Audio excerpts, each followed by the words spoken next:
વિગતવાર સમાચારોની વાત કરીએ તો અમરેલી સુરગપુર ગામમાં બોરવેલમાં બાળકી પડી છે। વાડી વિસ્તારમાં ખેતમજૂરની બાળકી બોરમાં પડી છે।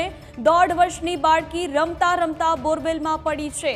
45 થી 50 ફૂટની નીચે બાળકી ફસાઈ હોવાનું અનુમાન લગાડવામાં આવી રહ્યું છે। અમરેલી ફાયરની ટીમ 108ની ટીમ ઘટના સ્થળે હાલ પહોંચી છે। 108ની ટીમ દ્વારા બોરવેલમાં ઓક્સિજન સપ્લાય શરૂ કરી દેવામાં આવ્યો છે। આરોહી નામની બાળકીને બચાવવા તંત્રએ કામગીરી શરૂ કરી દીધી છે। તો સુરગપુર ગામમાં બોરવેલમાં બાળકી પડી ગઈ છે, તેને બચાવવાની કામગીરી હાલ શરૂ કરવામાં આવી છે। ઓપરેશન આરોહી શરૂ કરવામાં આવી છે। 1.5 વર્ષની બાળકી રમતા રમતા બોરવેલમાં પડી।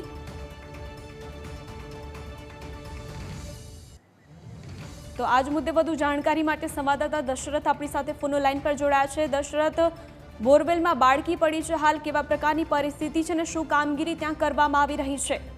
ચોક્કસથી જણાવી દઉં તો અમરેલી જિલ્લાના સુરવાપુર ગામ છે, ત્યાં 1.5 થી 2 વર્ષની બાળકી છે તે 2 કલાક પહેલા બોરવેલમાં પડી ગઈ છે અને બાળકી ત્યાં રમતી હતી અને અચાનક પડી ગઈ હોવાનું સ્થાનિકો દ્વારા જણાવવામાં આવ્યું છે। ત્યારે હાલ પ્રાંત અધિકારી તેમજ મામલતદાર સહિતનો સ્ટાફ અત્યારે ઘટના સ્થળે પહોંચી ગયો છે અને રાજુલાનું એક યંત્ર મંગાવવામાં આવ્યું છે, તેમની વાહ જોવાઈ રહી છે। ત્યારે આ ઘટનાને લઈને અત્યારે સમગ્ર વહીવટી તંત્ર છે તે કામે લાગી ગયું છે અને અત્યારે બાળકી સાથે જીવિત છે। જી, અત્યારે કોણ ત્યાં બાળકીને બચાવવા માટે શું કાર્યવાહી કરવામાં આવી રહી છે ટીમ દ્વારા? અત્યારે સૌપ્રથમ તો 108ની ટીમ ત્યાં પહોંચી ગઈ છે અને બાળકીને ઓક્સિજન પૂરું આપવામાં આવી રહ્યું છે, તેમજ અત્યારે ફાયર વિભાગની ટીમ પણ ત્યાં પહોંચવામાં છે, તેમજ અમરેલી જિલ્લામાંથી પ્રાંત અધિકારી મામલતદાર સહિતનો સ્ટાફ અત્યારે ઘટના સ્થળે પહોંચી ગયો છે અને બાળકીને બચાવવાની કામગીરી યુદ્ધના ધોરણે ચાલુ છે। બાળકીની શું પરિસ્થિતિ છે તેને લઈને કોઈ જાણકારી ખરી?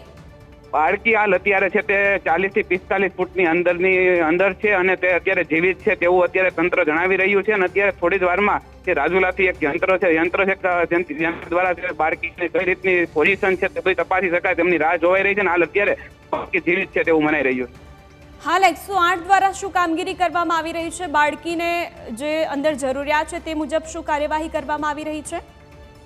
સોનલ, જણાવી દઉં તો 108ની ટીમ ત્યાં પ્રથમ પહોંચી હતી અને પ્રથમ બાળકીને ઓક્સિજન પૂરું પાડવામાં આવી રહ્યું છે અને 108ની ટીમ તમામ જોઈ રહી છે અને અત્યારે સ્થાનિક તંત્ર પણ પહોંચ્યું છે અને થોડી જ વારમાં સમગ્ર વિગત છે તે બહાર આવશે અને અત્યારે પૂરેપૂરું વહીવટી તંત્ર કામે લાગ્યું। એવી કોઈ માહિતી ખરી કે આટલા સમયમાં બાળકીને બહાર નીકાળી લેવામાં આવશે? ના, અત્યારે તો એવી કોઈ માહિતી નથી, પણ હવે તો એક યંત્ર રાજુલાથી મગાવ્યું હતી, જોઈએ આવ્યા બાદ જ ખબર પડશે કે બાળકી કેવી રીતે નીકળશે ને જીવિત નીકળશે, તે તો હજી કોઈ સુધી તંત્ર દ્વારા કોઈ કહેવામાં આવ્યું નથી। જી, અત્યારે જે બાળકીના માતા પિતા છે તેમની કેવી શું પ્રકારની સ્થિતિ છે તેમની? તેમના પરિવારજનો તો અત્યારે ત્યાં જ છે ને અત્યારે તો એક જ લોકો જોઈ રહ્યા કે બાળકીનો જીવ બચી જાય અને જીવિત નીકળે તેવી આશાઓ એના પરિવાર દ્વારા તંત્ર પાસે આશા રાખવામાં આવી છે। જી, જે રીતે આપણે વાત કરી તો બોરવેલમાં બાળકી કેવી રીતે પડી અને ત્યાં કેવા પ્રકારનું જે કામ શરૂ હતું અને કેવા પ્રકારની બેદરકારીના કારણે આ બાળકી પડી છે તેને લઈને કોઈ જાણકારી ખરી? બેદરકારીમાં તો એવું હતું કે બોરવેલ હતો તે બોરવેલ ખુલ્લો હતો ને લગભગ પડતર બોરવેલ હતો, જૂનો બોરવેલ હતો, ત્યાં આ આદિવાસી પરિવાર છે તેમની એક બાળકીઓ બાળકો રમતા હતા અને ત્યારે આ બાળકોમાંથી એક બાળકી પડી ગઈ હોય અને જેમને લઈને અત્યારે તંત્ર દ્વારા પૂરેપૂરી બાળકીને બચાવવા કાર્યવાહી કરવામાં આવી છે। આમ જોઈએ તો તંત્રની પણ બેદરકારી કહેવાય કે આવા વખતે ખુલ્લા બોરવેલ છે કે ખુલ્લા જે દાર છે તેમને બંધ કરાવવા જોઈએ। જી, કઈ ટીમો હાલ ત્યાં કાર્યરત છે બાળકીને બચાવવા માટે? અત્યારે 108ની ટીમ છે, ફાયર ટીમ ઘટના સ્થળે પહોંચી ગઈ છે।